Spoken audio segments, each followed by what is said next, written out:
ជំរាបសួរក៏ដូចជាសួស្តីបងប្អូនអរគ្នាដែលទស្សនាវីដេអូរបស់ខ្ញុំបានថ្ងៃនេះគឺខ្ញុំនាំបងប្អូនមកទស្សនាល្ងនៅប្រទេសកូរ៉េហើយដូចតែបងប្អូនបានឃើញនៅក្នុងវីដេអូនេះអញ្ចឹងខ្ញុំធ្លាប់តែឃើញល្ងនៅស្រុកខ្មែរយើងគឺត្រឹមជាកែឬមួយក៏លើជង្គង់បន្តិចអីតែនេះ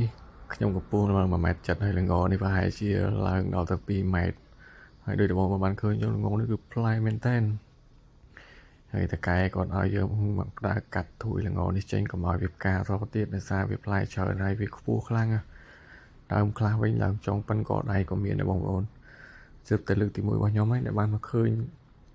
ចំការល្ងនៅប្រទេសគីមឈីហ្នឹងផ្លែយីវាផ្លែវិញបាញ់ជេបងប្អូនណាបើសិនជាបងប្អូនបានឃើញបានដឹងថាល្ងនឹងល្អប៉ុណ្ណាបើស្រុកខ្មែរយើងដើមបានប៉ុណ្ណឹងមិនដឹងជាល្អយ៉ាងណាទេបងប្អូនហើយដូចបានដឹងអញ្ចឹង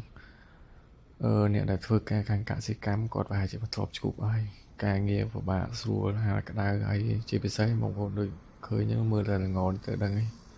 គឺនិយាយពីថាអូយល្អនោះរកអ្វីប្រៀបតឹមបានហើយបើគេដាំវិញវាខុសពីយើងគេដាំគេលើករងហើយគេពូនគេលើករងហើយគេពូនគេក្រាលកស៊ូពីលើបងប្អូនគេមិនមែនដាំដូចយើងយកទៅព្រុសចោលអញ្ចឹងឯស្រុកនេះគេធ្វើដីឲ្យស្អាតហើយគេលើករងហើយគេក្រាលកស៊ូពីលើបងប្អូន